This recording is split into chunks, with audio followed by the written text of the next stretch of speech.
Welcome, my friends. Welcome to the first ever episode of Bulls Without Borders. And man, it is an honor to have these gentlemen on here with me. Honestly, this has been a project that we've been talking about for months, and it's really cool that they were able to get on here with me. Really appreciate them.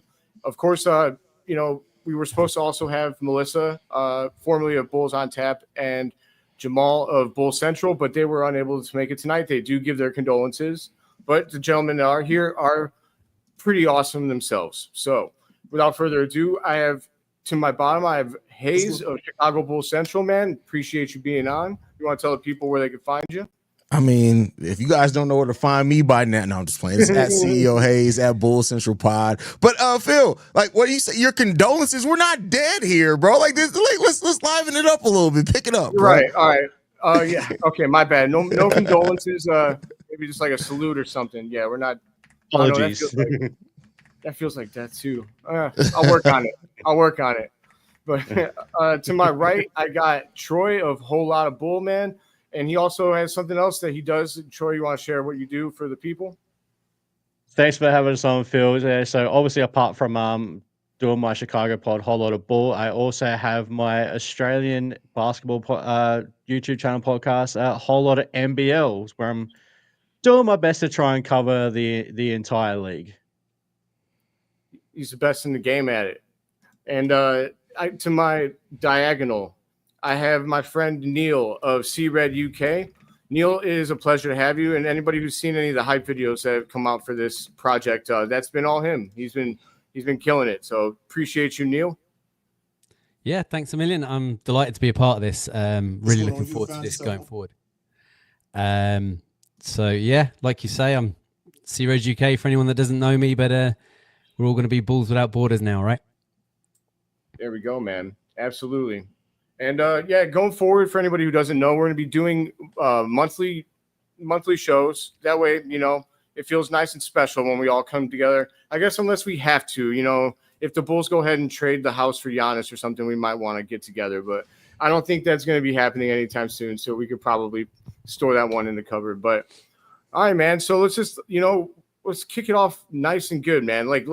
How are you feeling about the Bulls this season? I'll start with you, Haize. How are you feeling about the Chicago Bulls going into 25-26? I feel like I'm one of the more positive Bulls content creators. I look at this team and I don't see a way that they've gotten worse personally. So I think that this is a team that's going to be competing for a 500 or above record this year. I think that, they've added some more defense, not enough. They still don't have a lot of rim protection, which they do need unless Noah Essegay really steps up. But I'm in an overall positive place about this team. And let's just hope that I'm still here at the end of November, because that's sometimes where it starts crashing for the Bulls. But yeah. That'd be nice, man. It'd be really nice to play some meaningful basketball past November. But how about you, Troy, man? How are you feeling, brother? Yeah, I think maybe all of us as a small group, we're probably all the positive guys in Bulls Nation, because I'm feeling good. Like as Haize just said, there's no way we've gotten actually worse for this coming season. Obviously Lonzo for a Okoro trade. We're gonna have a guy who should be on the court for the majority of the season, unlike 70 games in 4 years. Shout out Ramirez. She had a bit of a dig at me for that one. Martis takes another step up. Josh has another year and develops more.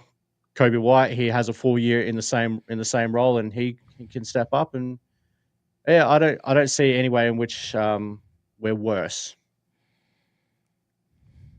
I fully agree. I mean, everybody, I would assume, knows my optimistic self. So, Neill, are you going to make it a clean sweep of optimism for the Bulls?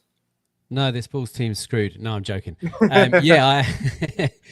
I'm the same as you guys. I don't see how this team is falling under so much criticism in regards to a decrease in wins. I mean, okay, they may not have got particularly better or much better, but they certainly haven't got any worse. So, I mean, I'm shooting for a 500 team this year at least.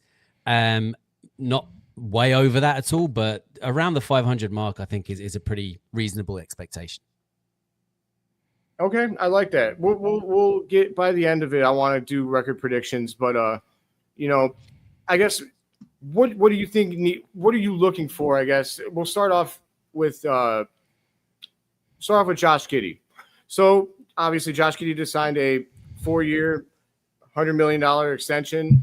Depending on who you are, that's either the best thing that has happened to this team in a long time or the worst thing that's happened to this team in a long time. So I would say that we most all of us lean more towards the former. But Neill, we'll start. We'll go back in reverse order, man. Like, what do you think of? What would a good stat line be for Josh Giddey having signed this deal? What stat line do you think would make him deserving of this contract? I think he's going to be not quite getting a triple-double on average, but not far off it. I think somewhere along the lines of maybe 18, 19 points per game per average with maybe 8 or 9 assists and rebounds is pretty solid. And I think that's what we're going to pretty much see from him. The question mark that's over Josh Giddey, and this is the thing that people keep digging at, is that he only did it for 19, 20 games at the end of the last season. But the reason why he was able to do it at that stage was because the dynamic around the team changed at that point for him. And he was able to embrace that and play like himself. So I think we're going to see a much closer version of that with Josh Giddey than what we saw for the first half of the season. Awesome. What do you think, Troy? Yeah, I think Neil's hit the nail on the head there. I think Josh is going to be closer to that player that we saw in that last 20, 25 games of the season. He's not the player who. What's going on? You found yourself on Chicago. What the fuck is happening? My bad, y'all. I don't know what's going on. You're My window good, keeps reloading. My bad. You're good, man. Yeah, I don't. As we've all said before, Josh isn't the type of player who's going to try and go out and get his own points. Like, he can definitely do it, but he's a guy who wants to set up his teammates and make them better. Like, as Haize has brought up the stat, he's in the 98th percentile for creating wide open shots for his teammates. So that's his bread and butter, and obviously that's his elite skill. Unlike what some people want to say about him. In terms of given just plain raw numbers, I think he's going to be in that 16 to 18 point range. 8, 9 assists, 8, 9 rebounds. He's going to flirt with that triple double. May not necessarily get there, but it's probably more so as far as his offense goes. I think it's going to be, how does he draw out the defense as well? Like, can he have some consistency on that 3-point shot as well? And by those workout videos on the off season, it's looking a lot better. Hold up, man. You can't be excited about workout videos. You're not allowed to do that. Sorry, man. I'm just playing. How people get with the. I mean, what else are we supposed to get excited for, man? The guys playing basketball. I mean, what? How are you feeling about it, Haize?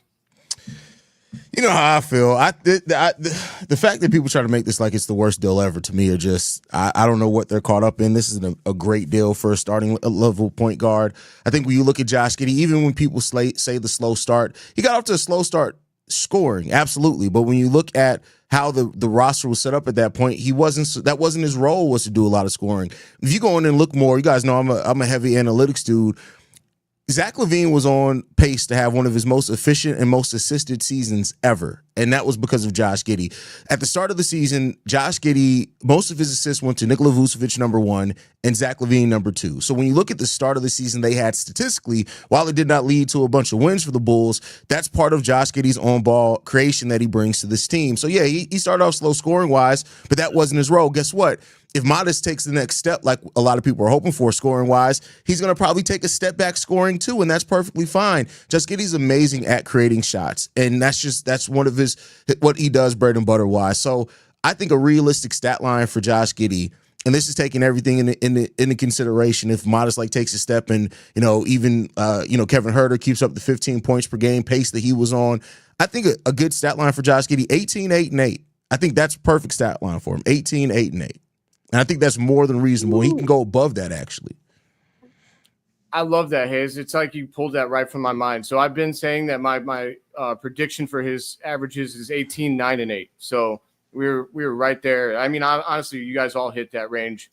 But for me, I think, contrary to what you maybe say for a lot of NBA players, especially stars, his points are probably what I'm least concerned about. It's everything else that Josh Giddey does that makes him valuable. And as long as he's hitting his 3-pointer at a decent clip, I don't really care what his actual averages like scoring are. As long as he can, as long as the defense has to respect that 3, everything else kind of falls in place from there. Can we just say right here, right now, like in front of the people, like people that are saying that this is an overpay, you're absolutely nuts. Like you're crazy. I don't understand. Yeah, I don't. There's no basis for it. To say that it's an overpay is to say that he doesn't deserve to be paid like a starting point guard. And I think it's pretty clear that he's a starting point guard in the NBA. I mean, personally, I know I'm tired of talking. I love Josh Giddey as a player, and I'm tired of talking about him because everybody keeps everybody has something new and dumb to say about Josh Giddey. It feels like every day. And, if John Hollinger says that it's a good deal, it's a good deal. It's usually a pretty good rule of thumb. You see, that Keith Smith released that according to Spot Rack, the information they've got now, it's a 25 per year flat contract. It's not ascending, it's not descending. It's just 25 million a year. Does that make any difference for any of you guys? No, it just means that the contract is going to become, a better value contract as the years go on. They take the hit in the first year, maybe, but as it moves on and as the cap changes, it's going to be a better deal. Absolutely. I'm surprised that there's not more descending contracts in the NBA. For that reason, like I guess a lot of teams don't want to pay the top dollar right off the bat, but it makes the contract very tradable as it goes along, like you said. So yeah, I agree with everything you guys said. I'm excited to see now that he's locked in. I was so terrified that he was going to be on a qualifying offer, and that would have really been a downer. It would have put a dark cloud over the entire season. So I'm really glad they got the deal done. So I guess we'll naturally move on to probably the second biggest, piece of this team moving forward, and eventually the biggest piece, which is Matas Buzelis. So Troy, we'll start with you this time. How are you feeling about Matas?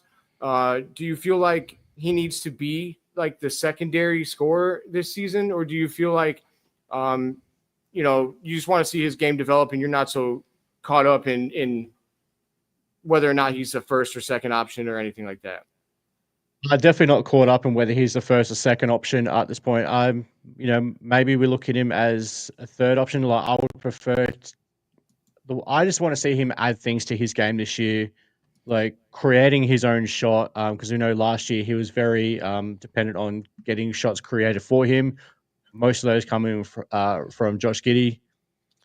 But this year, I just want to see him can he take guys off the dribble? Can he create his own shot? And next year, going into year 3 for Matas is when I want to see him take that jump into being like the second or even first option for this team. That's when he should explode, hopefully. Okay. Haize, what are you thinking? Yeah, for Matas, it really depends on what the development plan is for him. So, I don't know if he's going to jump right into being the second scoring option. That may rely still on Giddey for now until Matas kind of shows what he's ready to do. I do think he's going to see an uptick in shots available, but I see them as they're going to want to work out and round off a lot of Matas's game. So I don't know if it's always going to be scoring. There may be times where he's facilitating, which allows Io and Kobe, if they're on the court with him, to operate off ball, which they're growing at as well. So I got to see first how Billy plans and what the focus is for it, because they may want him to work on his playmaking first before taking on a larger scoring load. Where I want to see Matas grow is attacking the rim and getting to the free throw line more. And I think while I still think it's going to be a little bit rough, I know he's added a lot of muscle this offseason on ball defensively, but he can use his length to be in passing lanes, to get steals, of course, block shots. That's what he's already good at. If we see a more active Matas Buzelis on the defensive side of the ball and just see growth in a little bit of all the areas, that's the most important thing. Year 3 is probably where I see we see the big leap in Matas for responsibility and that type of thing. I'll tell you what, I'm impatient. I can't wait to see it because I think that this dude's going to be a baller, man. Neill, how are you feeling, man? Yeah, well, the one thing that we know that Matas isn't lacking in is confidence, right? And if you're confident enough and you have the skill set to go with it, you're going to make an impact. The question is just when with Mattis, I think. And like Haize said, you know, a lot of the time players, it is the third year when they take that leap. And I don't see Mattis necessarily being too far behind on that either. But I do also think we will see growth in him this year. He's going to be getting more responsibility. He's going to be given more, like you say, playmaking on the ball. We saw that even in the summer league. And so I think that's going to be the expectation, is to put the ball in his hands a little bit more. But I'm really excited to see how he develops more on defense as well, because that's the biggest hole that we have in this Bulls team is defense. And I think if Mattis can grow, that becomes contagious. Like, good defense is contagious. And I think that if he starts to really push on the defense, you'll see the rest of the team will start to make more of an effort. I'm hoping to see Okoro do something similar, like really push on the defense. And that's where we need to start making a bit more of a mark. Start putting a bit of fear into other teams, because at the minute, we don't have that as the Chicago Bulls. We need to start making other teams fear us a little bit on both ends of the floor. I don't know. I don't think. I mean, when Yuki Kawamura is running down the court right at you, man. No, I'm just playing. But you know, hey, come on, man. You know, he should inspire fear in folks on the transition, but you know, he just looks so nice. But I would love to actually to see Yuki on the break with Matas in a real NBA game, but I digress. Oh, my bad, Troy. How you feeling, man? How you feeling about Matas? Did I already? No, I already came to you. That's my apologies. I came around. So gotta lay off the weed, Phil. Stop doing pregame weed, bro. I should watch what I say. I am not. I do not do drugs. God, that was real awkward. Just snaking around that thing. Okay. Talking about way too sensitive thing here in Australia at the moment. We're good. Yeah, we're all good. But I can't wait to see what Matas has in store this season. I honestly, the dude, I haven't been this excited to watch a basketball player, like, you know, that we drafted since probably, I won't disrespect him, since Laurie. I had a lot of, you know, confidence in Laurie Markkinen at one point. And, you know, I feel like he's got everything that it takes. I mean, you guys all said it already, but I mean, really, it's his combination of skill, but also the mental makeup, because the kid just like he clearly wants it. And then him being a hometown boy, and then him asking Billy to be hard on him. And then Billy started, you know, my dad started calling him Captain Hook, because literally you did one thing and he was pulling Matas in like real quick, but he took that, you know, let it slide off his shoulders and only improved and never complained. I think he's going to get the most out of his potential, just because of how the kid is. And I can't wait. I hope he puts LeBron on a poster this year. That'd be great. Might have to put that up on a poster myself if that happens. But honestly, other than them two, though, I guess I'm going to kind of switch gears a little bit here. Who do you think is more important to the Bulls going forward in the future, not only this season, but in, you know, seasons afterwards, between Kobe White and Ayo Dosunmu? And I'd like to ask, we'll start with you, Haize. You said who's more important? Yeah, who do you believe is, like, I guess, a bigger piece of the Bulls' future moving forward? I mean, I the way I see it, they both are, because they're yin and yang. Like they complement each other well. This goes back to Ayo's rookie season. Like, even though that wasn't Kobe White's best season, but they always had really good chemistry when they were both coming off the bench at that point in time before Ayo moved into the starting lineup. So I see it as them both. They have different responsibilities, but I'll say this: Ayo's responsibility as the Bulls' probably best two-way player on this team is just as big as Kobe as the number one scorer, because not only does Ayo he's going to take on one of the biggest responsibilities defensively. We'll see. You know, Isaac Okoro wants to guard the best perimeter player, but we'll see. And that Ayo's kind of already proven and been Billy Donovan's most trusted guy to do that. And then Ayo's still going to have a pretty large scoring role on this team and responsibility on this team too. So I think they're both highly important to the Bulls' future. And that's why, like, I'm one of the people that, even with Casey Johnson lately saying like the Bulls can't afford to keep both. Like, look at the numbers; they can. And unless you have a replacement ready, you kind of need to, unless you plan on this team taking a step back. I love that answer. Troy, we'll go to you next. How are you feeling about Ayo versus Kobe? Or I guess you don't have to do it that way. If you think that they're both vital to the Bulls' future, go ahead and roll with that. Yeah, no, I think they're both vital to the Bulls' future going forward. Now, I think as I've said before, if you have to go one or the other, like you got a gun to my head and pick one or the other, I'm going Ayo, because of what he can bring on both ends of the court. He's that two-way player that the Bulls really need, but. Okay. It's for me. It needs to be both of them because Kobe can bring that spark offensively. Obviously, we know what Ayo can score, but he's probably the best perimeter defender on the floor. And as people, I think Haize, you've said this before as well. Like when you get to a certain stage in your team's growth, Ayo is the type of player that you absolutely need on your team. Whereas Kobe's more replaceable. Like if that makes sense what I'm saying there, but yeah, I think they're both important to the team going forward. But ultimately, it depends on what Chicago really wants to do with the future if they've got it worked out already. Okay, I love that. What do you think, Neill? Yeah, see, I suppose if you're talking about all-star aspirations, then Kobe is probably the guy that you're going to lean towards. He's technically he's the current leader if you have to put that title on anybody on this team until maybe Mattis or Giddey take up that role. But, so in that respect, I would say Kobe is important. But the thing with Ayo is he's probably our best two-way player on the team at the moment. And that's the thing that really, really makes me like Ayo, is the fact that he is going to make an impact on both sides of the ball. And, you don't get that from Kobe, but then Kobe's an electric scorer. So, it's hard to pick one over the other because they give you different things.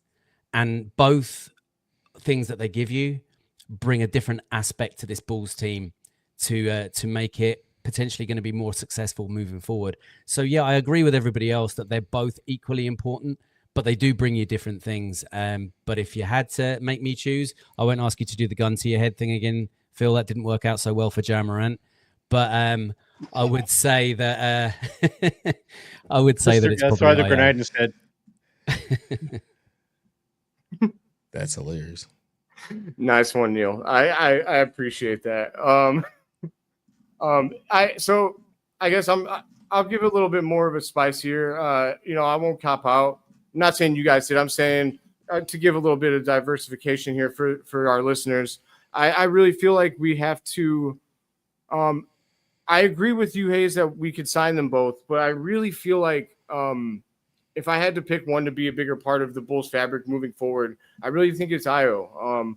It's not anything against Kobe because the dude can ball, man. He can really fill it up, and he's the only player right now who stands any shot at averaging 25 points a game on the Bulls this season. But, like, at the same time, I feel like in 2025, scoring is more replaceable than ever, and it's not a slight to Kobe, but I feel like once Matas takes like that step where he can be the guy at the end of games, I just really feel like I prioritize, like you guys have said, the Swiss Army knife that Ayo is. I mean, he could do everything. He's invaluable. You could play really positions 1 through 3. You can even probably play the 4. Billy Donovan's nuts. He doesn't care. He'll do it. But he'll play Trey Jones to the 4 if you let him. Yeah, Yuki's in at center, man. Get in there. You got this. But I feel like they're both going to get re-signed. But I guess real quick, I'd like to know, like, what do you guys think is a fair number to sign them both for? Like, off the top of your head, fair annual number. Haize, what do you got? Kobe's, if he has the season that even if he scores 22 to 24 points per game, he's getting the $30 million. And I'm not mad at that number for him if he's able to do that with his rebounding, creation, all that type of stuff. I was a little bit more interesting, right? Because like my first mind goes to Io, like 15 to 18 million-ish, that range is really good for Io. I think that's a fair range. But then I say that, and I didn't in the back of my head, I'm like, but then that leaves him getting paid less than P. Will. Right? That's the thing that throws off any reasonable value on this team, is because like you look at that and you're like, will he accept a contract getting paid less than P. Will?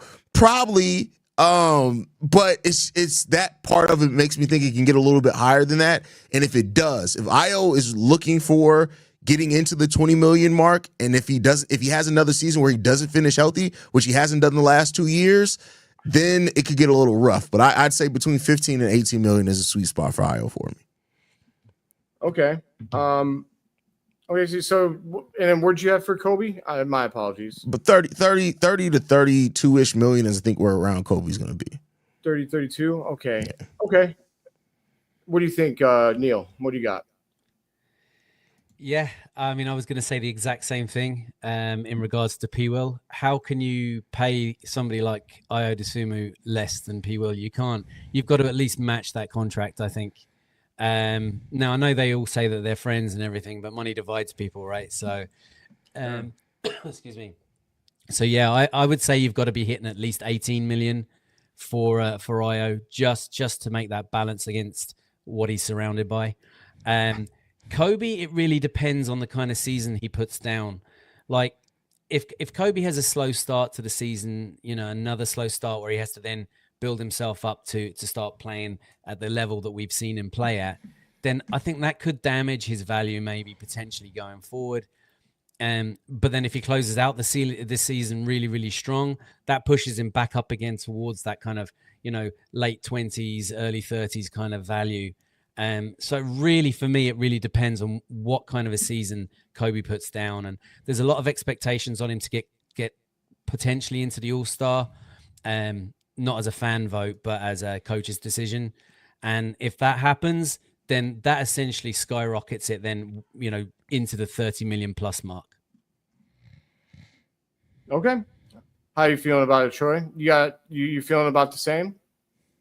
I'm definitely about the same. Yeah, if Kobe has a season where like he ended last season, where he, player of the month and just scoring 20 plus points a game, you're definitely going to see him getting over that $30 million a year mark. It may even push 35 potentially. I know Haize is just saying 30 to 32. That could potentially push 35. As far as I goes, like again, I'm in complete agreement with everyone on this one. And as Haize said, that $15 to $18 million is around that real sweet spot. But as we've all brought up, that Patrick Williams contract has just screwed up everything for everyone else in this team.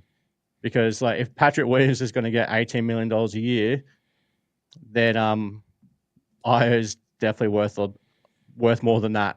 If that's how we're going to base the contracts on. Yeah, it's hard not to do that too. I mean, players do that, it's a respect thing for them. I mean, I think for some of them, it's not even, so much about exactly what they're getting paid because they know they're going to be well off, but it's about like their status and how they're looked at around the league and where they rank amongst their peers. I gotta say, man, that P. Will contract is the gift that'll never stop giving. It's not a good one either. It's a bummer that, like you guys said, like I owe 17 million per year sounds perfect, like in my mind. But then how do you justify that to him? Like, I know that this guy who's warming the bench over here is our 12th man. Like, because P. stands a really big chance of being like the 12th man on this team this year. And that's crazy because he's going to be the highest paid 12th man in basketball. But it's something I literally just thought of as well, like just thinking back how much of the percentage of the cap is with Patrick Williams' contract. Haize, this is something you may possibly know. How does it compare in terms of percentage of the salary cap with Cristiano Felicio's deal? Oh, God. Oh, geez. I have to go back and look at that. I mean, right now, P. Will's contract is right under 12% of the salary cap. How much was Felicio making? What, 11 million? It was 8 million a year, I believe it was. Which doesn't. It sounds like it's nothing today, but like back then, especially for a player of his caliber, it was a 4-year, $32 million deal. So it's a lot of money to get splinters. And you know what? This is also another great argument as to like the percentage cap. Why people need to look at the percentage of salary cap that players are getting paid as opposed to the actual dollar figure. Yes, they're not keeping up. The average NBA fan is not Not the keeping same up anymore. No, they hear certain numbers and they instantly assume that it's like this is how much Cristiano money. Felicio is making 10% of the salary cap. Right Sorry, under 10% of the salary cap at that time. So it's a very similar deal when you look at it that way, which is crazy. Yeah. That's Wow. nuts. How much of the cap is Josh Giddey's deal? It's like 15. I think it's running. What 14 and a half to 15. Well, now that's at 25. It'd be about that 15%. 16.2% of the salary cap. This I season. mean, considering Josh Giddey's probably triple the basketball player that Felici. My God, he gets more rebounds than Cristiano Felicio. That's for damn sure. That's crazy. That's. I mean, to be fair, like Josh Giddey out rebounded Vucevic after the All-Star break last season. Pretty wild stuff, man. He's actually. I looked up the numbers. If he averaged that throughout the season, that 10.7 number, he'd be the best rebounding guard in the league. So I mean, I think he'd be a top 5 rebounder in the league overall at that number, regardless of position. So, and the fact that people he's an overpay. Yeah, just off his rebounding and passing alone, he's worth $25 million. I had somebody tell me that if he was an elite playmaker, we would have been to the playoffs. That's not how that works. You got to have somebody that you're playmaking for. But so, like, to put this in perspective, right? I'm just going to put this in perspective. Just off assist, let's just take the assist. Josh Giddey accounted for 17.7 points per game created off assists last year. There are players that score that per game that are getting paid $20 million. So shut up on the Josh Giddey being an overpay thing. That's just like Josh Giddey accounted by himself for almost 30% of the Bulls' offense by himself. It's not an overpay. No, it's not. And I love that from you, Haize. And honestly, like I wish I don't want to talk about it anymore, but like, people got to stop giving us reasons to talk about it. That's the only reason it keeps coming up is because people keep opening their mouths and saying dumb things. Like he's not worth 20 million being a compromise, right, Haize? Exactly. Oh my God. Petty Roosevelt almost. So if Josh Giddey averaged 10 point, you said it was 10.7, right, Phil, after the All-Star break? Yeah. That would have made him only 0.2 less rebounds, 0.02 less rebounds than Rudy Gobert. It would have made him a better rebounder than Jalen Duren, Alperen Sengun, Nikola Vucevic, Jared Allen, Bam Adebayo, Evan Mobley. He would have been a better rebounder than all those. Better than Zach Edey. If he keeps that up for a full season. 7'6" player. Better rebounder than the defensive player of the year. I mean, yeah. And people, I don't understand why, like, if you would give some of those, like, accolades that Giddey has to other people, they'd lose their minds over it. But because it's Giddey, it's like, oh, well. If you watch him rebound, he's actually, like, literally boxing out and getting down there and, like, out-rebounding dudes that are much more athletic than him. So he works for him. And how many times does he box out a player and it actually leads to the Bulls getting the rebound just because he's boxed out? That too. Yeah. It's at this point, like I said, anybody who just want, like, and this is not to say the people that have the concerns, like a legitimate question is, okay, is Josh Giddey going to be able to, how much he's going to be able to replicate over a full season after that, what he did after the All-Star break? That's a fair question. But for the people that say stupid stuff like he's terrible, oh, well, the OKC Thunder only became a championship team because he got traded, smack your mama. I'm sorry. I know this is basketball without borders and not Chicago Bulls Central. I'm trying my best to hold petty. This conversation elicits Petty Roosevelt from me because why are people so stupid? Why are people dumb? Yeah, I don't know, man. Being smart is free. All the information that we all have here is free. We don't you can go out there and get it if you really want it. Y'all stupid. I love it. I'm sorry. All right, I'm done. No, let him know. No, please be yourself. Petty Roosevelt is a part of the panel too. We need one of these episodes where it's not Haize joining us, it's Petty Roosevelt. Oh, you only get full Petty Roosevelt episodes when shit got to be really crashing down all around us. Like the last time I just did a Petty Roosevelt episode was, I think, when I went off on Nick. No, it was Jordan Crawford. That was the last Petty Roosevelt episode, which was an epic episode. It hasn't been cited since. I mean, if you suggest that we should trade Giddey for Trae Young, you can watch Troy's head literally explode. That was a good episode, a whole lot of bull. You guys go. It was from a few weeks ago. If you are so inclined to watch Troy lose his marbles for about 20 minutes, it's not suited for work. Let me just put it that way. The funny thing about when Troy does get in that, like, he still sounds so polite when he says it. So it's like, are you going off, or are you trying to motivate us? Which one is it? Like, I had a few beers that night too. And then that thing fucking pops up, and I'm like, what?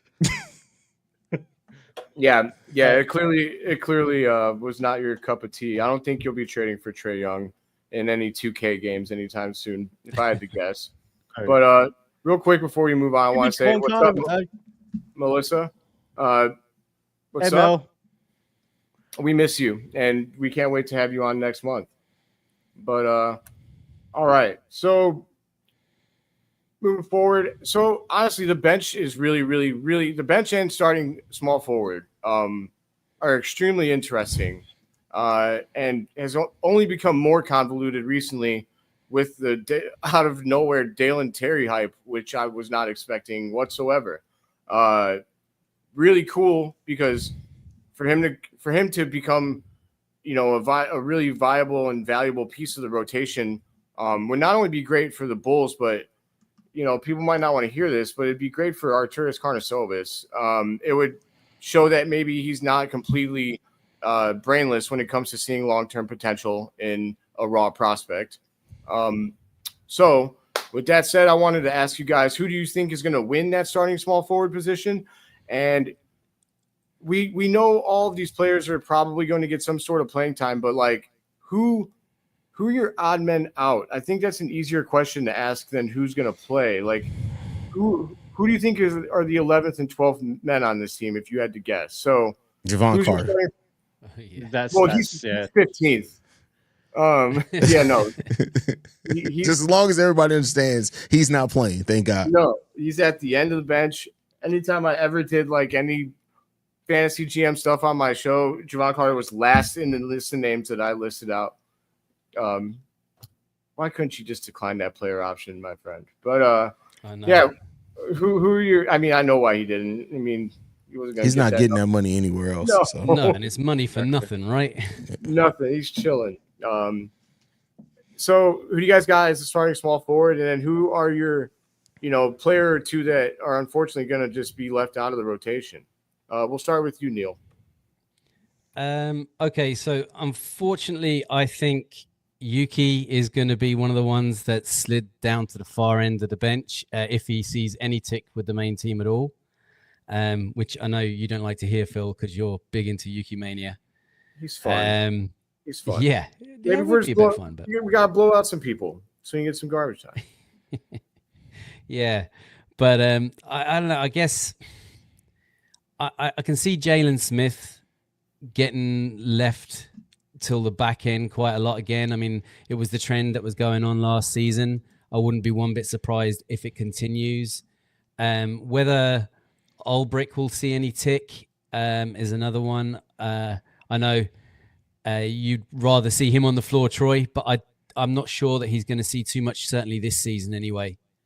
But the one that concerns me and the one that I want to see some floor time with is Noah Sengay. I really hope he gets an opportunity.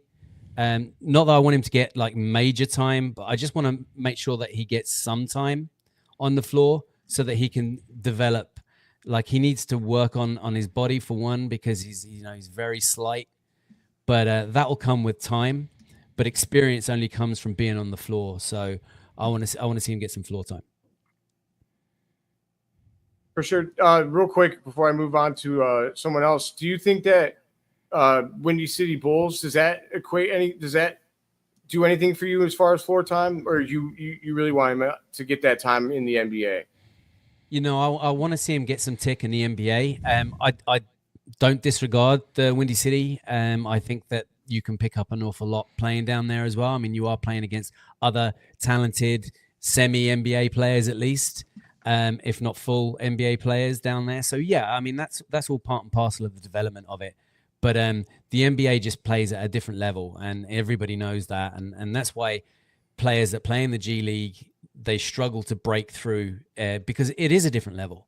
And for that reason, I want to see him get some real tick on an NBA floor rather than just a G League floor.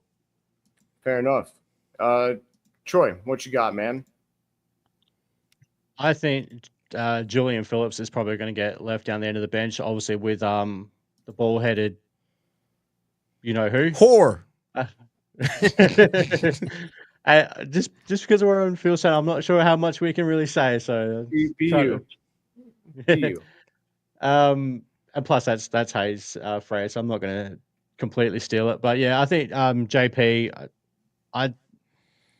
If what Casey Johnson's come out and said about Dalen Terry, and if he's had this monster off season, maybe he plays his way into the rotation. You know, Isaac Okoro being here. This is where, if Dalen Terry steps up, Isaac Okoro, we all know what he can and possibly should bring to this team. That's where I see Julian Phillips possibly being on the back burner a little bit. I dare say they're probably going to try and give Patrick Williams another opportunity, which why? Yeah. I personally think him $18 million a year. That's why. Yeah, straight, and that can be the only reason why they do give him another opportunity to show what he's got, because there's really no reason to give Patrick Williams any more tick. Sorry, Neill, I know that's been your boy for years now with the 60 Rainbow He's in the threes. rear view mirror. Don't worry. He's in the rearview mirror. Yeah, he's done. Patrick Williams Island is now deserted. You're with the last man standing. I think I might have been actually, like, I went hard for him one last time last season. It was the game we sat everyone against the Cavaliers at the end of the year. Pat Williams came in, and obviously everyone was sitting, so he actually did pretty good that game. And my big dumb optimistic self got on this show and was like, he can still play, he can still contribute. And then the play-in happened, and now I'm never ever going to have hope for Patrick Williams again, because he was out there doing the Tony Snell. He was just getting cardio, on an NBA floor. Which, if that's the thing, if we're allowed to do that, don't put me in the game, coach. But what do you think? What do you think, Haize? So the way I view it is, the Bulls, the starting five to end last year was so strong of a finish that I do think Billy Donovan's going to give that starting five a chance. So I do think Herter is going to have every chance to start at the three, right? So if that starting five stays the same, Giddey, Kobe, Herter, Modest, Vooch, we know that Trey Jones is definitely going to be getting minutes. We know Io's definitely going to be getting minutes. We know Zach Collins is definitely going to be getting minutes, right? So that's 8 right there of your probably 10-man rotation. Okoro, I definitely see getting minutes as well. So that's 9 out of your 10. So that means you're getting everything from Patrick Williams, Julian Phillips, Dalen Terry, Jalen Smith. Those 4 guys are all fighting for minutes in that 10th spot. And that's really all that's available to them there, unless somebody does hit a crazy leap, like Dalen or Julian did hit a crazy offseason leap, and they come in more ready to go and can leapfrog some of those guys. But I think the rotation is going to be pretty straightforward, and I do think Jalen's going to find it a hard time to make minutes. Of course, all the two-way guys, we never really play our two-way guys a lot, so they're not going to play. And the wild card in all of this is how ready is Noah Estingay by the end of the season. We know that at the start of the season, he's probably going to get some G League. Like, even Modest played a little bit there. He showed himself to be so good. They called him right back up. But if Noah's defense, and that's the thing that I think, I know his offense is going to be a project. If his defense comes along early, that's going to kick those guys further down the totem pole. So I think that battle for the 10th man in the rotation spot is going to be a hard-fought one going into training camp. And I don't know when's the last time we've been able to say that. So that should hopefully put the team in a good spot. It's a good problem to have. Yeah, I got to be honest. I can't remember the last time Who attacked Mina? I think maybe she was upset about the Felicio. She said she will not allow Felicio slander, which you don't have to allow it, but you do have to accept it. I don't think that sentence has ever been uttered. I gotta respect that, Ramina. But I yeah, not mention Alonzo Ball while Ramina's watching either. what was that? Love you, Mina. Better not mention Alonzo Ball deal while Mina's watching as well. Love you, Mina.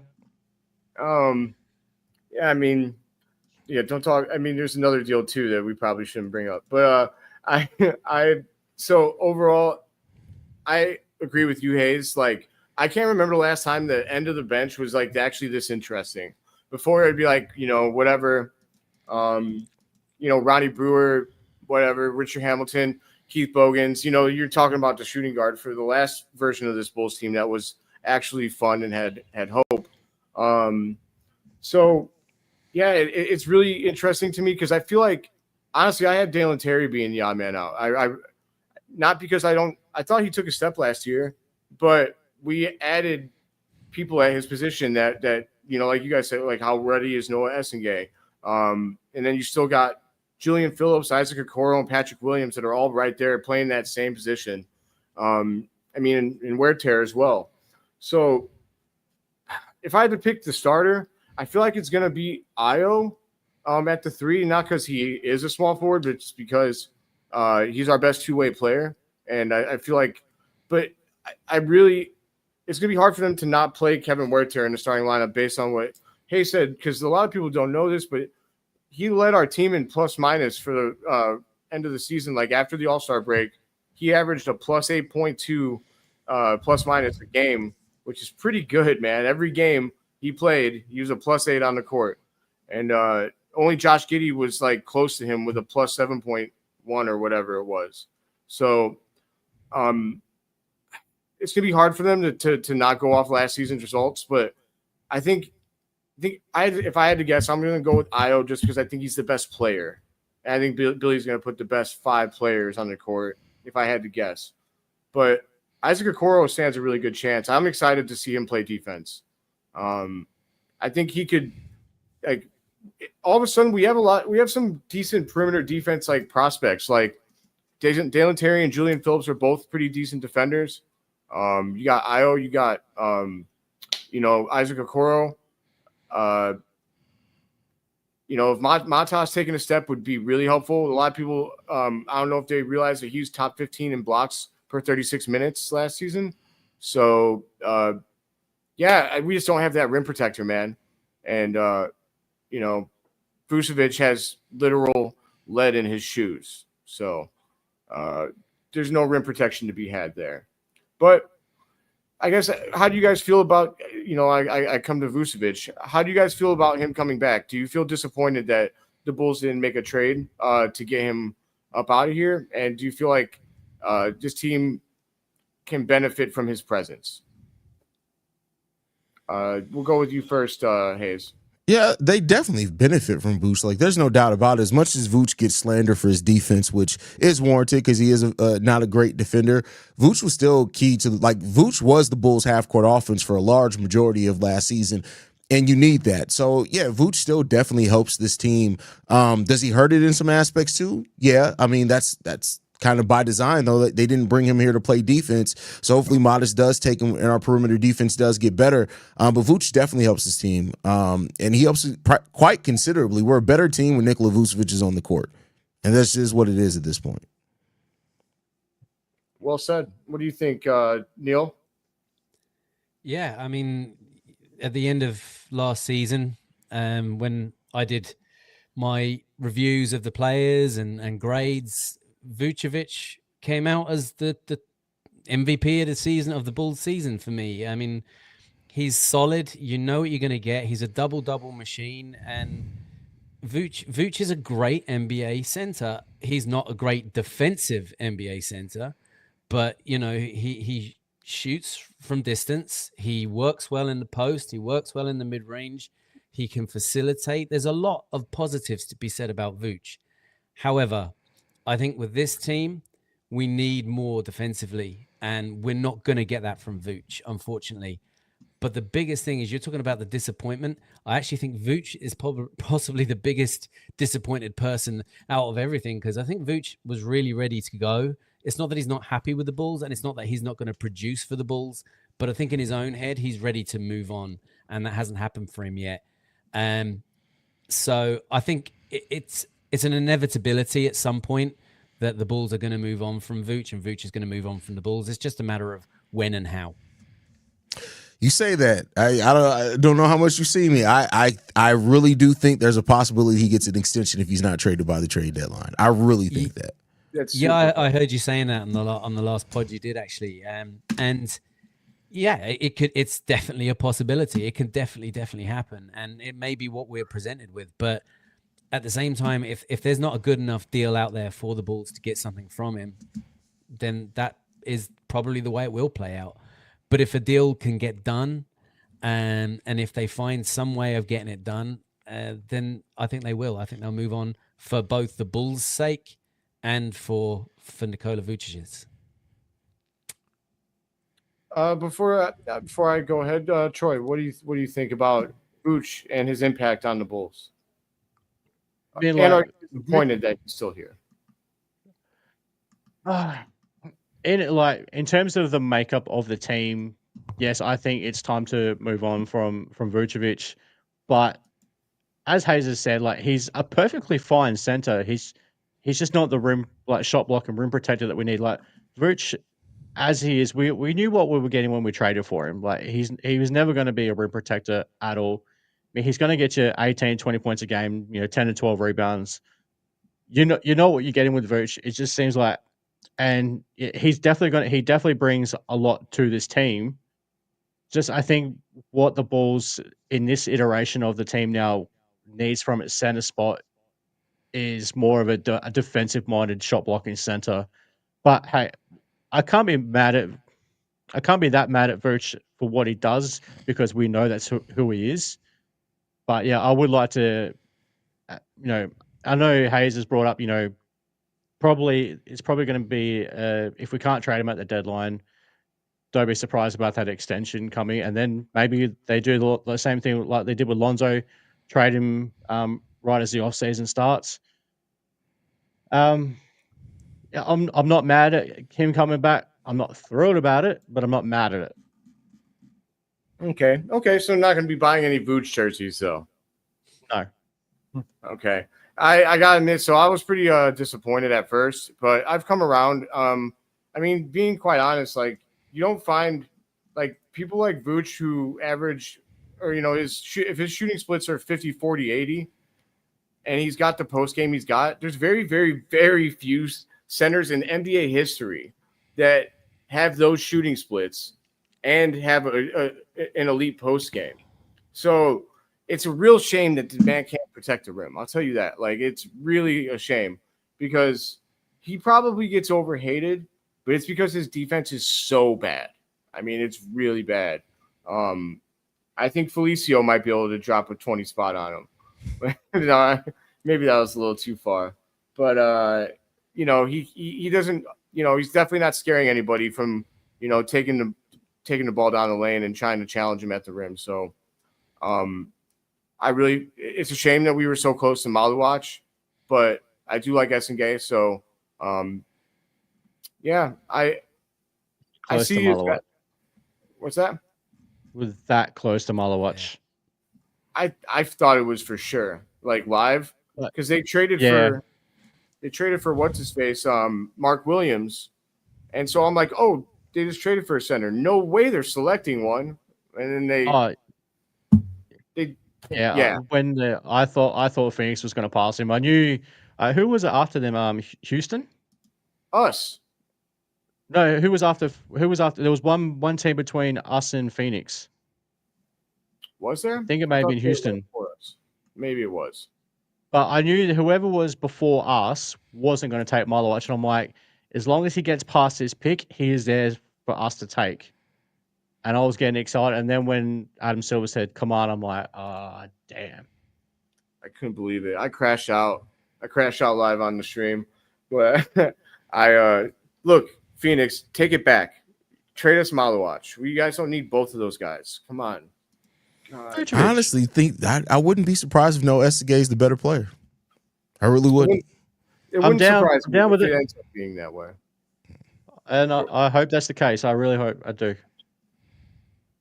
I mean, I was shocked by how big Essengate was. Like, so I know that you see the heights, and he's actually the same height as Lachlan Ulbrich.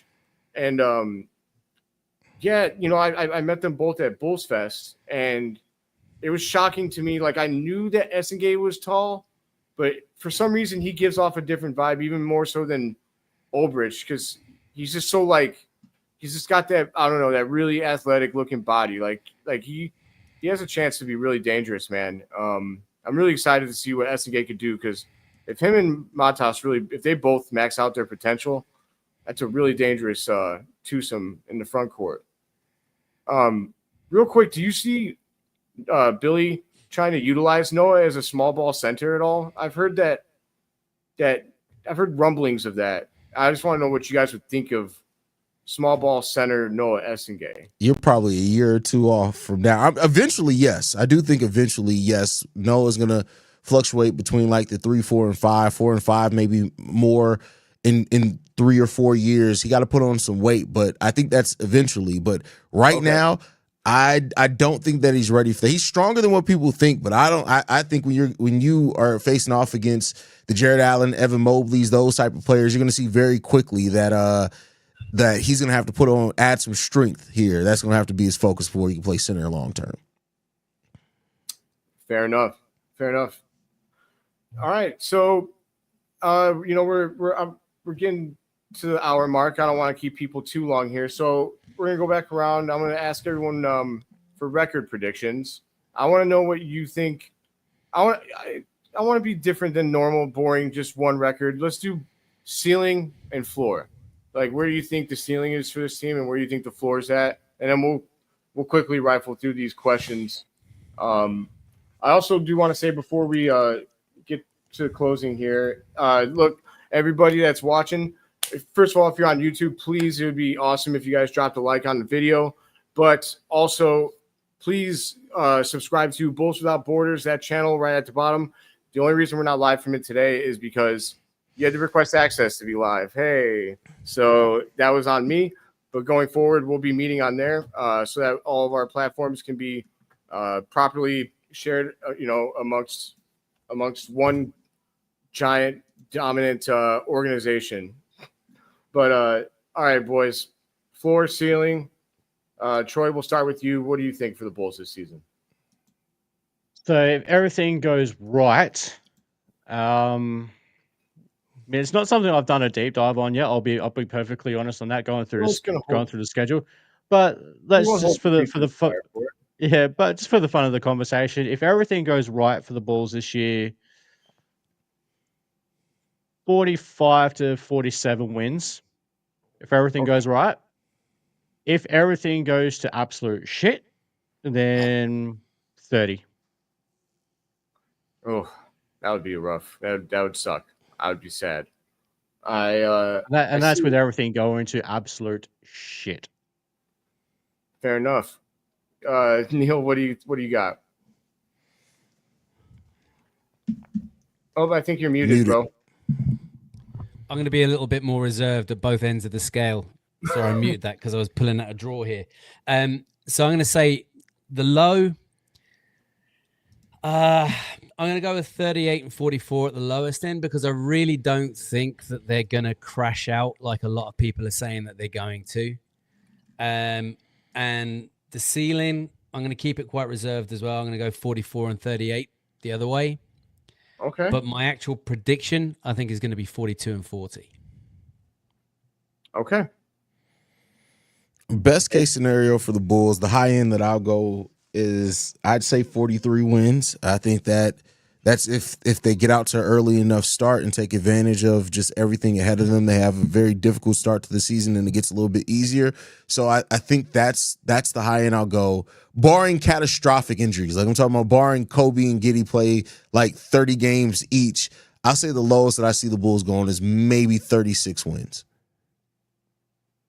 Okay. So I'm going to live up to my, I guess, reputation for being super optimistic.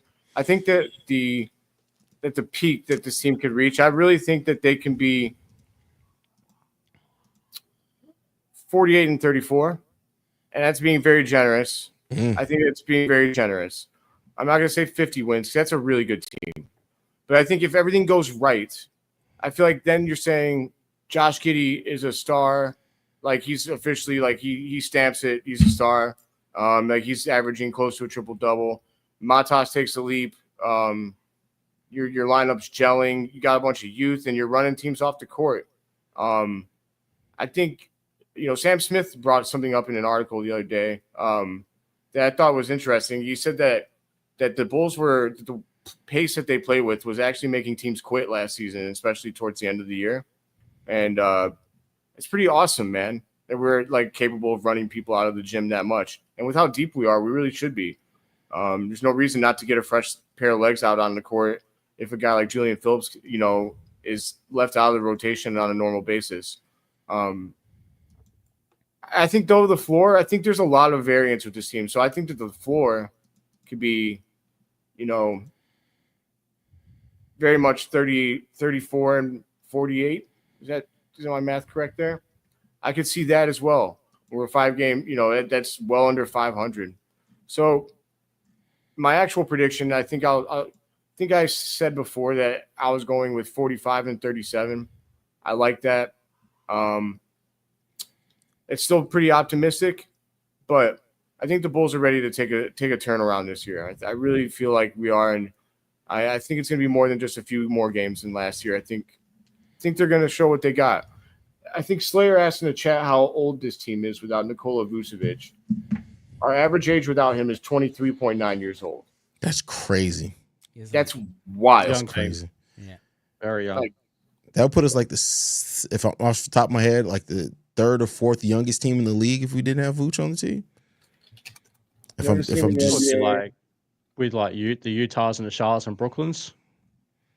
So last season, the Thunder, that's nuts. The NBA champion Thunder were the youngest team in the league at 24.14 that's years crazy. old. Wow. So 23 would actually make us the youngest team in the league.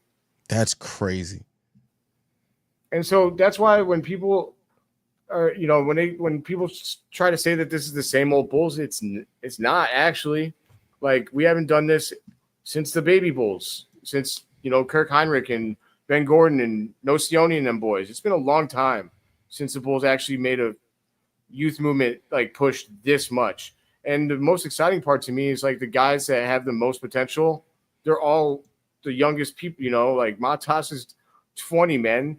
I still can't get over that. He's old enough to poster LeBron in the NBA, but he's not old enough to go get a Coors Light from the store.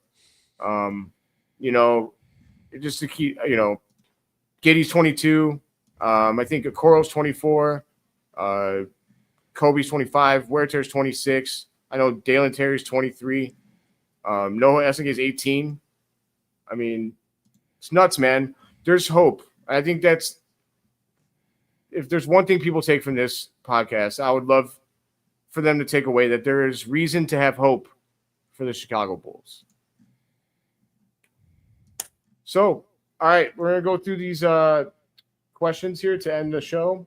Rob, I apologize in advance because you have a lot of messages here, and if I missed one, then I apologize. Rob be yapping, man. Yeah, that's why Rob's my dude, man. Rob's good. Rob's good people. He's good people. He is for sure. I appreciate how much he interacts. It sucks when you ask for comments and you get chirps. So I appreciate you, Rob. But oops, didn't mean to put that up. So would you guys see Billy staggering Giddey and Kobe often?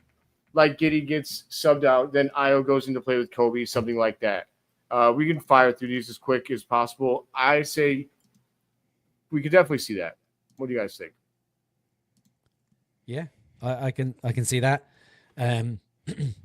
Billy likes to tinker around with his rotations, as we all know anyway. It's sometimes hard to understand exactly what he's trying to achieve when he does. He hates so Jalen I could Smith. absolutely see that. Hates Jalen Smith. If it involves cutting Jalen Smith's minutes. Yeah. Yeah. I think his player efficiency rating last year was like 18.7. It was the highest second highest on the team behind Vucevic. And yet that man couldn't sniff a minute of playing time. You guys agree, Troy Haize? Yeah, I mean somebody's I gonna think- get staggered. Like there's always a stagger guy. I mean, ideally, I would like to see Modest get an opportunity to be the stagger guy at some point in the season with the bench, just so he can like kind of run the show. But they'll definitely do some staggering of Josh Giddey and Kobe White. Yeah, no, 100% agree with Haize there. Awesome. So you think there'll be times when you say staggering Josh Giddey and Kobe White, do you think they're still going to play Kobe at the 1 here and there? Because I feel like Trey Jones will probably be in, right? No, I mean positions don't mean anything for Billy Donovan. We're definitely gonna see some lineups where Trey Jones, Josh Giddey, Kobe White, and Ayo Dosunmu are out there. So pick your spot. Yes, They're just playing. yes. Like we're gonna see some of that. So they're gonna get there. There's gonna be minutes regardless. But I do think for the credit, like the Josh Giddey, Kobe White, Trey Jones lineup was actually pretty damn potent for the Chicago Bulls before he went down with the injury. So you're gonna see some of that, and the lineups are gonna get a bit crazy from a traditional standpoint. But yeah, we're gonna see some crazy lineups out. Yeah, and there's nothing wrong with it. I mean, there's still some people that are really, really tied to like the way that it used to be with basketball, and point guard was just a point guard and stuff like that. But nowadays, man, it's really positionless. It really is. Troy, you were talking before. Did you have something? I think we're definitely going to see some minutes, like the minutes being staggered and all that. But yeah, again, it's positionless basketball. It doesn't really matter. I think when Josh is on the court, he's going to be one probably doing the majority of the ball handling. Obviously, like Kobe and Martis, and if he gets staggered with like the likes of Trey Jones, like they're definitely going to have ball handling time as well. But yeah, it's Billy Donovan. That's all I can say. It's Billy. He will put together the Frankenstein monster. For this team, I'm glad that we have, like, for this roster like composition, I'm actually glad that we have Billy. I might not have felt that way always before, but there's a bunch of guys on this team that actually do deserve playing time, even if it's not every night. So it's like Julian Phillips, to me, it's crazy. Like, I think he's got a lot of potential as a role player. But he's like, good luck getting to see the floor, my man. Like, good luck. So we got the next question from Slayer. Before Phil, just to cut you off, sorry, mate. I think Haize, you just mentioned a little private chat there. You got to head out. Yeah, I gotta head out, fellas. gotta I gotta go. pick my Oh, daughter up. my Yeah. bad. I will see you guys next time we do this. Thank you for having me. It's a great show. Y'all make sure y'all subscribe to the channel, even though we're not streaming over there today. Y'all go subscribe to it because there'll be a lot of good content coming there over the course of the season, y'all. All right, fellas. I'll see y'all soon, man. Thanks. Peace Haize. out, Take care, Haize. Be Thank good. you. And then there were 3. That's not right. All right, guys. We'll finish out strong here. Do you guys think the signing of Josh Giddey will help P. Will come out of his shell? I'd like to hope, but that's you. Good if you want to hope for it. I don't blame you. It's not a bad thing to hope for. It's not inherently wrong. But please brace yourself for disappointment. I don't Yeah, even if think. you're Go on, for Troy. Neil. You go. I don't even think a chicken palm will help P. Will come out of his shell. Chickapami? Man, what do you got, I don't Troy? think. I don't think nothing's. The only thing that's going to get Patrick Williams out of his shell is Patrick Williams. That's it, and he's not doing that. You know what? I will say, like, none of us are going to have hope for him. But what I will say is, like, that Patrick Williams has the athletic ability and the talent and everything that you need to come out and ball. Like, it's entirely possible. I'm not going to say it's even – he's capable of coming out and literally being our best two-way player, except he's not going to do that. And that's the frustrating thing with Patrick. Like he's got the physical build. He's got enough basketball talent to be a really good NBA player. I'm not going to say he's going to be like a star or anything like that, but he has the ability to be a really good, at least role player in the NBA. It's all up here. It's all up in his head. He just cannot, whatever it is that's going up there, it's just not going to click for him. Yeah, I think that's the frustrating thing, isn't it? Everybody had so much hope for P. Will, and everybody every year they were like, "This will be the year he turns the corner. This will be the year that he gets out of his own head and gets out of his own way." And it just hasn't happened. And this is his 6th year that he's going into in the NBA. I mean, it's getting to the point now where it's time to shit or get off the pot. You know, you need to do it now, or else you're just going to be considered a wash for the rest of your career. Yeah. Yeah. I mean, right now he's on a one-way track to be being covered by a whole lot of NBL in, a solid 3 years. He's not even on. He won't even be on a whole lot of NBL because he's going to be in China. Yeah, I mean it's rough, man. You know what's crazy is that he's probably going to dominate wherever he goes. Like he's going to end up being probably the best player in that league or whatever. For whatever reason, though, he gets on the court in the NBA and he can't do it. Yeah, like you see him do stuff sometimes. Like he'll isolate once in a great while and hit like a really nice crossover fadeaway jumper, and you're like, wait, what? Where'd that come from? He'll do something, and you're just like, oh. Here we go. Oh, okay. No, don't worry about it. There was one time last year where he literally he got the ball. I think it was in that Cavaliers game where I hyped him up after, and he just decided he was dribbling and they're guarding him past midcourt, and he decided to put his head down and exploded at the rim. He got fouled and almost postered this man, and the way that he did it was so explosive and so impressive. And it's there's maybe 10 guys in the NBA that could just do that. But where is that every play, dude? It just drives me nuts. But that's probably the most that we'll talk about P. Will all year. But yeah, just a quick little shout with Beeper550 in the comments. Shout out Javon Freeman Liberty, former Windy City Chicago Bull. He is over here in Australia and playing for the Brisbane Bullets. They took an L last night, and Javon Freeman Liberty had a couple of opportunities to win the game for Brisbane, but did not happen. And they play my Adelaide 36ers tomorrow afternoon here in Adelaide, so I'll get to see JFL in the flesh. Cool. That's what's up. Yep. Tell him that we said hi. No, just playing. But yeah, he could score the basketball, man. I'm surprised he's not in the NBA. He should be in the NBA. He's an NBA caliber scorer. He's not going to be the star of any team or anything, but the man can fill it up. So, all right, return just back. To correct, sorry, just to correct Rob on that one. Jameer Young, he's not with Perth Wildcats. He's back over in the States, I think, or he's gone somewhere else. But he's not. He's in the Miami Heat. Oh, he's in Miami. Yep. Yes, he's somewhere in Miami.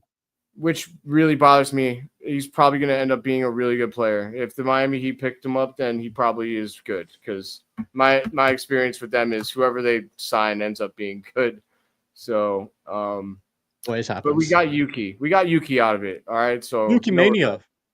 Yuki Mania is running wild, baby. All right. Slayer's got another one here. How strong do you think the Bulls bench unit could be in comparison to the rest of the league? This is where we actually can win games. I think we can be a top 5 bench unit because we don't have stars on this team, but we're super deep. We're Indiana without Halliburton and Siakam. That's how I look at the Bulls right now. We're developing Halliburton and Siakam and Giddey and Matas, although I think that Matas is probably the alpha in there. Kobe White's, I guess, the scorer to the caliber of Siakam, but yeah, I think we could be a top 5 bench unit. What do you guys think? I think you've hit the nail on the head with depth.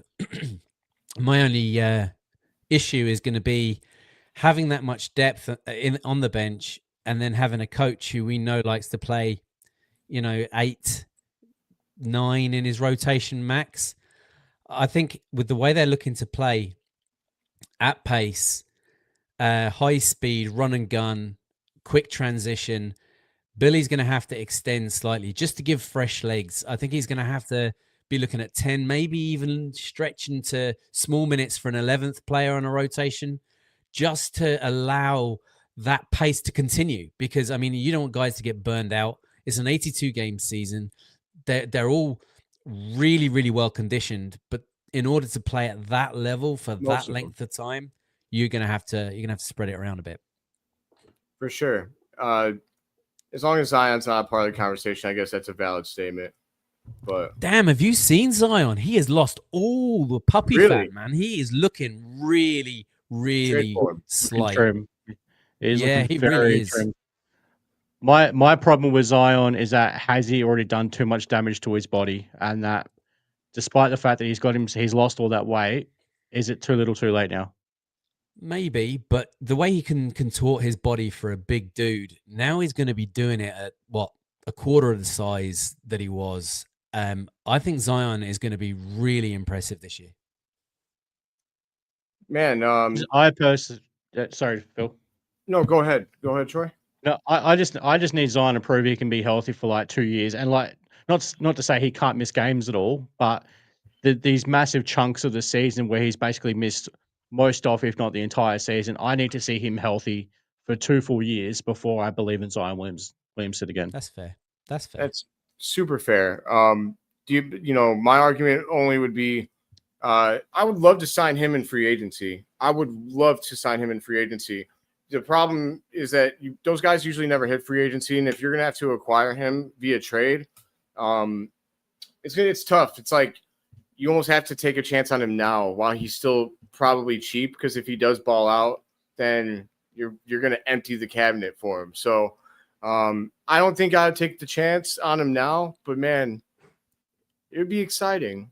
I can get my head around it, but I don't know what I'd even be willing to give up for him, to be honest with you. I'd rather get maybe this guy. Yes, Walker Kessler. Walker Kessler. Thoughts on Walker Kessler? Baller. That's my thoughts. He's a baller.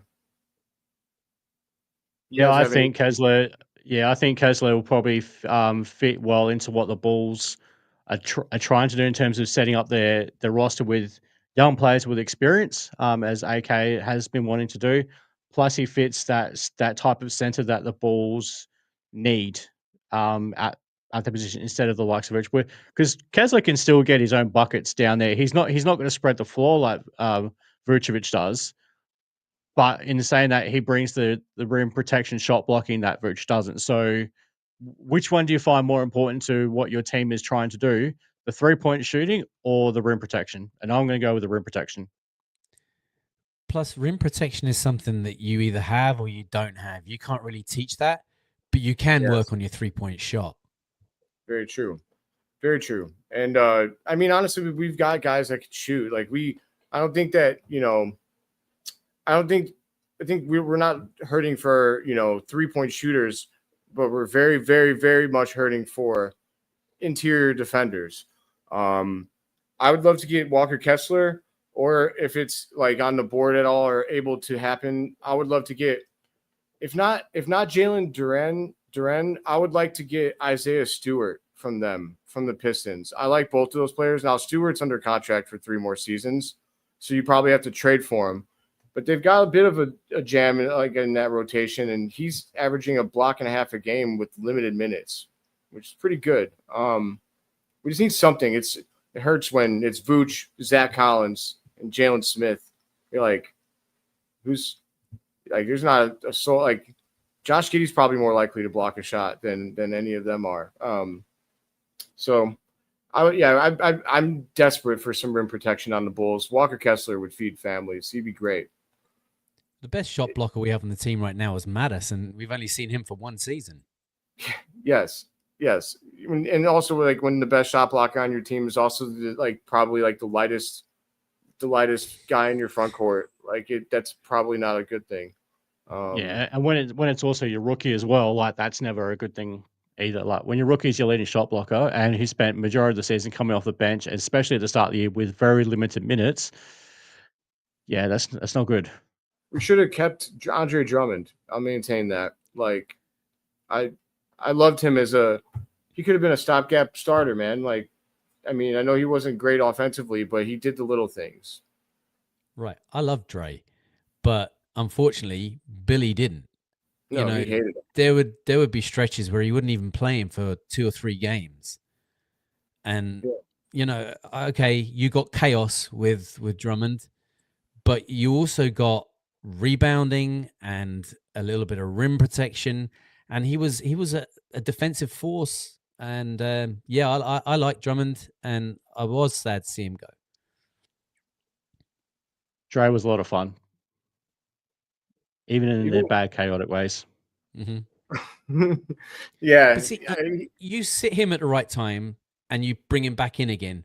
But what Billy would do was he'd see the chaos starting, he'd sit him, and that would be it. You wouldn't see him again.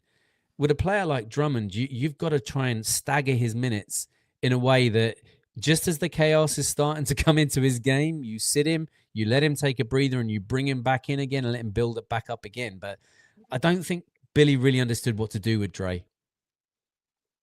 Yeah, it felt like there was a disconnect there. Yeah.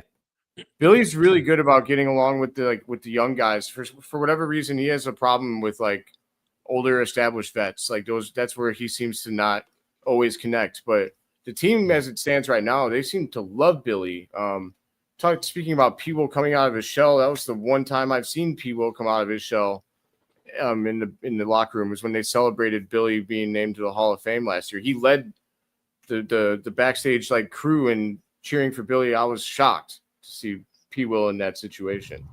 But from Infinite Streams United 224, quite a name, my friend. Is this Bulls team now a 3 combo Giddey, Matas, Kobe now, or Matas, Io, Noah for the future be best for us? I think you're trying to name like what we're gonna move forward with. I mean, why not all of them? You can honestly, like, the Bulls moving forward is probably that 5. Giddey, Io, Matas, Kobe, and Noah Essengame. I mean, you could say that either Io or Kobe might go, one of the two, but we could re-sign them both. And in the future, if it's actually possible to play Noah as a small ball center and he's not bad at it, like if it's like you could deck that your 5-man death lineup to end games if he's able to put on the mask to play that position.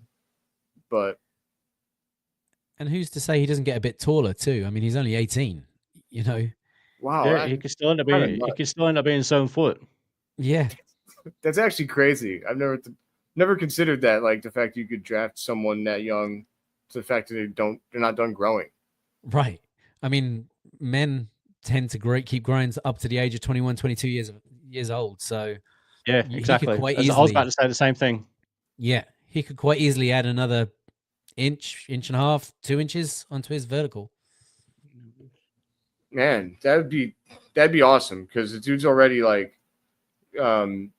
he's freakishly like long and tall. Like he like bent over to take his picture with me, and I was like, dude, you're really stressing out the fact that I'm 5'7" over here, man. But I think let's see here. I think that's all of our questions. Rob's excited for Lachlan and Yuki at some point in a blowout. I'm super excited to see. I really hope that we get to see a little bit of Yuki. I don't know if he's ever going to be part of like a competitive game, because the team's just so deep, man. But if we have an injury to like Trey Jones, I could see that possibly happening. And also see a world where Yuki doesn't see floor time purely because of jersey sales. Yeah, he is a lucrative commodity for the Japanese NBA market. And I am sure there are people up in the hierarchy of the Chicago Bulls, without naming any names, Reinsdorf, that are well aware of that. Excuse you. That was a terrible cough you just had. I know. I don't know what came over me. For some reason, it sounded like it was actually a really big loser cough too. I don't know.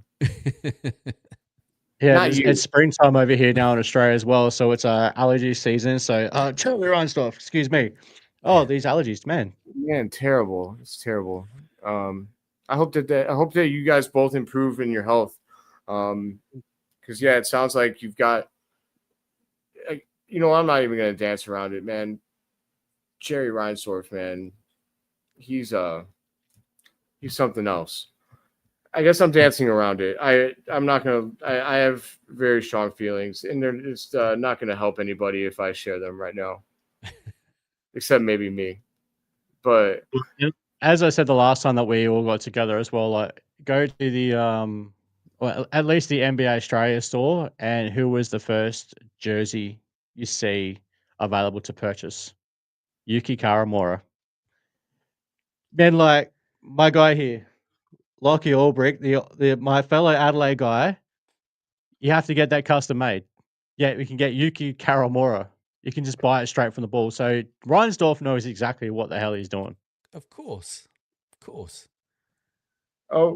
playing Bulls fan, my friend, he has a roster spot. Yuki has a 2-way deal, so he technically but I think what he's saying though, like, is that Yuki will get signed to a standard NBA contract. I mean, it's entirely possible, but I don't think that Javon Carter is going to be waived because that would involve Reinsdorf paying somebody to not show up to work, and that's something that he does not believe in. I think Javon Carter makes like $5 million, $6 million. I think it's 6.5. It's too much, whatever it is. It's probably $6 million too much.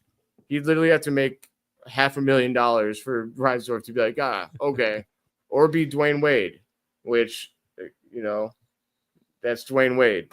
But unfortunately, nobody on this team has Dwayne Wade pull where they're going to get themselves a nice early waiver. But man, I feel bad. Some of these guys are showing up and we're about to dip. You said you did make it, Soggy Pineapple, but we're pretty much at the end here. Do you have a question? We'll answer it. And after the show's done, just go back to the start of the episode and watch it from the start. Yeah, I mean, I would definitely do that. Even if you sat here and watched it already, just rewatch it. Just playing. Everybody that did show. See our beautiful faces. That's a great handle, by the way. Soggy Pineapple Gaming. I love it. I appreciate his support.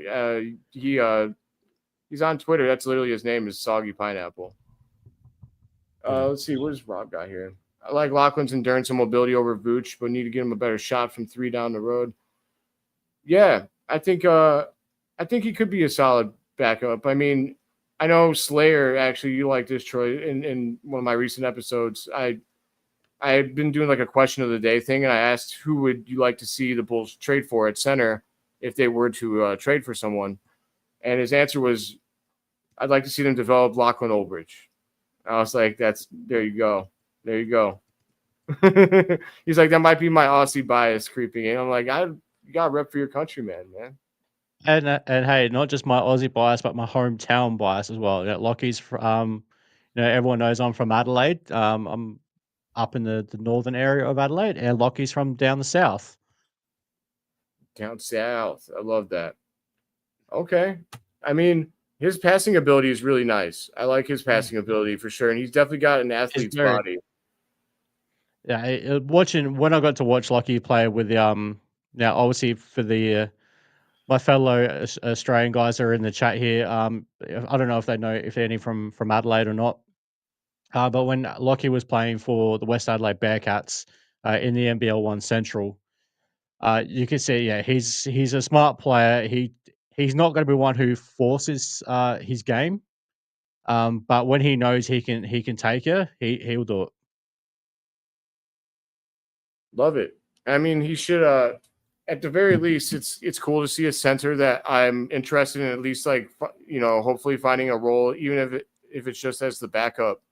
I'm glad that we have a guy like that on the Windy City Bulls because, like, last year our 2-way players did not really inspire a lot of confidence. I think it was like, other than Jameer Young, who I felt like he could play at the NBA level, but like EJ Miller, it was like EJ Liddell and Emmanuel Miller. They're not. I mean, I don't see them having real futures in the NBA, but it could just be me. You know what? I gotta bring him up. Oh, you had to do it, didn't you? I did. Hi, Kelder. As your freaking Kelder. I'm Hello, not answering Brian. your question, but I'm going to say hi. It's not happening. He's retiring as a Chicago Bull just to make your life a living His H-double jersey honor. will hang in the rafters. Yeah, just like that. Kelder. It's going up in the rafters, boy. Yeah, it's going to – and Keller, yeah, he's going to – we need to get him a front row seat when Josh Giddey gets his Ring of Honor induction in 20 years. And that finals MVP award. Yeah, there we go. I mean, Giddey winning a championship in the city would be wonderful for my What this That would be podcast so good. This podcast So would go good. crazy. Yeah, there's definitely some people that should hope that doesn't happen, but that's a shame because they're Bulls fans, right? Yeah. But they've dug themselves quite deep into a hole of hatred, and there's no reason to Fact. hate. Don't hate, appreciate. I can tell you one thing. If Giddey leads the Chicago Bulls team to a championship, I can guarantee you I'll be on the first plane to Chicago and I will be staying there until the party stops. Guaranteed. I'll find my way there too. Dang, okay. I don't care if I have to fucking swim. I'm going. Hey guys, don't swim, Troy. We'll get you there somehow. But yeah, I mean, my mother's house is like 30 minutes from downtown. I mean, don't have to pay for like that crazy, for crazy boarding. Come stay at the Phil's crib. mom. Yeah, you get some. Okay, chill, bro. Sounds like there's a backstory there. Maybe you should enlighten the listeners.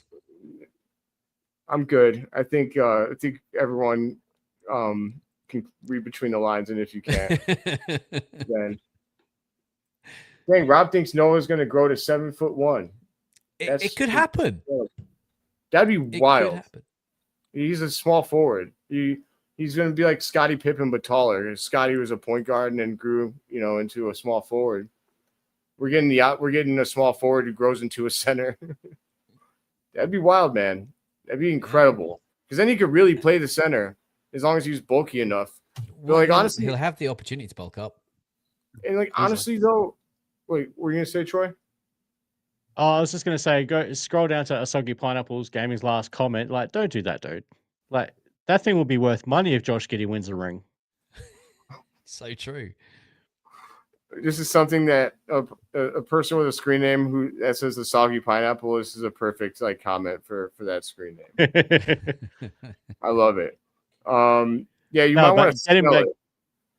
Yeah, just hang on to it for a while. That makes some money. But getting back to Noah real quick, like in terms of his building up the muscle and stuff, I don't think he's going to be one who's going to be a huge guy. His body frame to me looks like he's always going to be that long, lanky type of person who does put it, but he's going to be a lot stronger than what he looks because I don't think he's going to be able to put on mass muscle, if that makes sense. Yeah. I mean, and like, to be honest with you, I think that the whole argument about like a guy being too thin, that kind of went out the door with the way that the NBA has evolved. You're not allowed to do a lot of the stuff you used to do as an enforcer. The days of like Jason Williams on the Nets, I read his autobiography and he's like, his whole job when he was growing up in the league was like to give 5 really good fouls. And that was his thing. Like they put him in the game. He knew he had to earn 5 fouls, meaning like he was going to put someone right on their rear end. And, that's the game that I grew up loving, but that game's kind of gone, man. It's really not a thing. And so if you can't bang down low like that anymore, you don't really need to be like that big. You really don't. I mean, Kevin Durant, I thought he was going to have a lot of trouble. He famously didn't get any reps on 185, right, at the combine. I believe it was him. He had 0 reps at the combine. And people were like, oh, my God, he's going to be so weak, so thin. He's not going to be able to play at the NBA level. And he's gone ahead and had one of the greatest careers of all time. even though Exactly. I hate the way that he's done his career. He's a homie hopper, but loyalty Oh, well, matters. you got LeBron to thank for that. So True. Yeah, LeBron ruined basketball. The thing with Noah, though, right, when he was playing in Ulm in Germany, he was getting to the free throw line a lot. I mean, he's obviously able to make a strong menace of himself down low. So, he's not weak. He just needs more stability and strength going forward in the NBA. That's all. Doesn't need to bulk and he's up not weak-minded. massively. He's not weak-minded either. No. And that's the big part because of the aggression. Yes, as long as you're willing to fight, If you're passive and you let people bully you, then sure. But you can get around all of that with a high IQ and just knowing how to position yourself and everything. So I think Noah will be just fine.